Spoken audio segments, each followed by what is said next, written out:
বদ্দিনীর আমাদের সমাজের কিছু মৌলিক কথা আছে, আপনাদের মনে রাখতে হবে। ইহুদি খ্রিস্টানদের একটা পদ্ধতি হলো মুসলমানদেরকে বাকি মুসলমানদেরকে ছড়িয়ে নেওয়া, সমাজ বিচ্ছিন্ন করা, সমাজের কেউ ভালো না, সমাজের সব দালাল, সমাজ কাফের হয়ে গেছে, সমাজ খারাপ হয়ে গেছে। যেমন আমাদের গ্রামের এই গোবিন্দপুর গ্রামে হঠাৎ খবর পেলাম কিছু লোক মসজিদে নামাজ পড়তে এখন আর পড়ে না। কোথায় পড়ে? একটা ঘরের ভিতর, জুমাও পড়ে ওই ঘরের ভিতরে। কথা বুঝতে পেরেছেন? কারণ কারণ মসজিদে যেখানে সুদখোর ঘুষখোর নামাজ পড়ে ওখানে তো নামাজ হয় না। এরকম কথা কি আপনাদের এলাকায় হয় কিনা?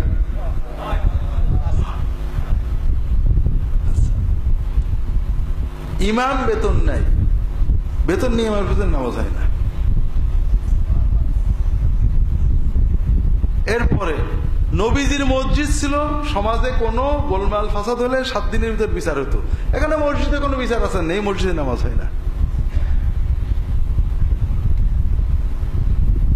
কারা?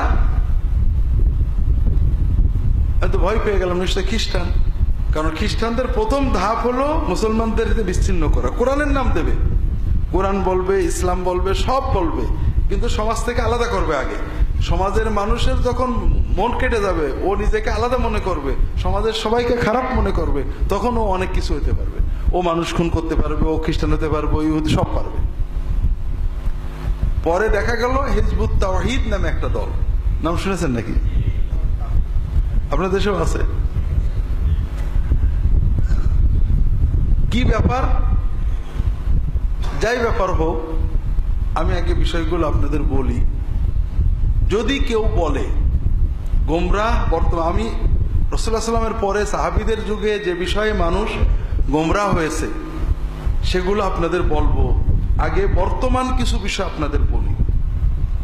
যেমন প্রথম যে বিষয় আপনারা সতর্ক থাকবেন, কেউ যদি দাবি করে কোনো পদের দাবি, যেমন একজন বলবে আমাদের হুজুর ইমামে জামান। শুনছেন ইমামে জামান কথাটা? ইমামুজ্জামান মানে কি? যুগের ইমাম। এটা হলো শিয়াদের বানানো জাল কথা। কোরআন হাদিসে যুগের ইমাম বলে কিছু নেই, রাষ্ট্রের ইমাম আছে। ইমাম শব্দের অর্থ রাষ্ট্রপ্রধান। ইমামের অর্থ কি? ইমাম শব্দের সুন্নতের, হাদিসের, আবিধানিক যখন ইমাম মুতলাক হয়, গায়ের মুকাইয়াদ হয়, ইমামের অর্থ কি? রাষ্ট্রপ্রধান। এই জন্য ইমামে দাউলা, ইমামুল মুসলিমিন, খলিফাতুল মুসলিমিন, এগুলো আছে। ইমামে জামান শব্দটা শিয়াদের বানানো। তারপরও ইমামে জামান যদি কেউ হয়, তার মানে ওই যুগের রাষ্ট্রের যিনি প্রধান। এছাড়া আলাদা কোনো ইমাম হাদিসে নেই। যার রাষ্ট্র নেই সে ইমাম না। কথা বুঝতে পেরেছেন? ইমাম মাহাদি কি জঙ্গলে থাকবে না রাষ্ট্রপ্রধান হবে? রাষ্ট্র হওয়ার আগে সে ইমাম হবে না, রাষ্ট্রপ্রধান হবে বলেই ইমাম নাম। কাজেই কেউ যদি দাবি দেওয়া করে, তার একটা দাবি হলো ইমামে জামান, বুঝবেন যে সে শতভাগ দাজ্জাল। প্রথমত এটা মিশা কথা, ইমামে জামান বলে কোনো কথা শরীয়তে ইসলামে নেই। দ্বিতীয় কথা, উনি যে ইমামে জামান এটা ওনাকে কে জানালো? জিবরাইল না মিকাইল না ইসরাফিল, আজরাইল, ইবলিসিল? হ্যাঁ, ইবলিসিল জানাইছে। কারণ ইমামে জামান মানে আমার একটা দায়িত্ব। কে দিয়েছে তোমাকে? আল্লাহ। কোথা থেকে জানলে? স্বপ্ন, স্বপ্ন, কাশ, এলকা, এলহাম, এগুলো দিয়ে কোনো কিছু দাবি করা যায় না। এই যে দাবি করে মানেই সে দাজ্জাল। কথা বুঝতে পেরেছেন?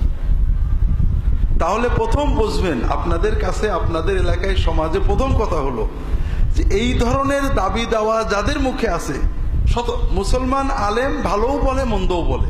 আমি ভালো মন্দ, আপনি ভালো মন্দ বলতে পারেন, কিন্তু কেউ যদি বলে আমাদের হুজুর, আমাদের বুজুর্গ, আমাদের গুরু, আমাদের বস, আমাদের বাবা ইমামে জামান, ইমামুজ্জামান, জামানার ইমাম, জামানার মহা ইমাম, তাহলে কি বোঝা গেল?